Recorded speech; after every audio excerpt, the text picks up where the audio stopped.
এখন পাসপোর্ট ছাড়াই তোমরা ঘুরে আসতে পারো ওয়ার্ল্ডের 7 ওয়ান্ডার্স, তাও আবার কলকাতার মধ্যেই। তো আজ চলে এসেছি কলকাতার ফেমাস ইকো পার্কে। ঝটপট করে টিকিট কেটে ভিতরে ঢুকতে আবির দেখি মেয়েদের দিকে চুল আশ্রয়তে শুরু করে দিয়েছে। औरत का चक्कर बाबू भैया। আর আজ আমার উহুটা নেই বলে পিছনেই কাপল সাইকেলটাও চালাতে পারলাম না।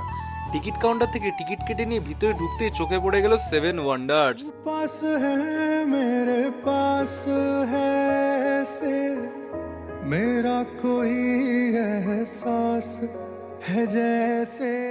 হুট করে রাস্তা হারিয়ে যাওয়া স্ট্যাচুকে জিজ্ঞেস করাতে এদিকে পাঠিয়ে দিল, কিন্তু এখান থেকে বেরাবো কি করে? তো নিজেকে অ্যান্ডম্যানের মতো ছোট করে কি কষ্টেই বেরোলাম। সবকটা জিনিস ঘুরে দেখতেই অবস্থা খারাপ হয়ে যাচ্ছিল, তার মধ্যে যা গরম পড়েছে কলকাতায়।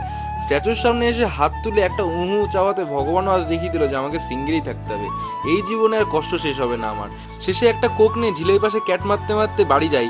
এখনো অবধি যদি আমাকে ফলোয়ার সাবস্ক্রাইব না করে থাকো তো ফটাফট ফলোয়ার সাবস্ক্রাইব করে দিও। দেখা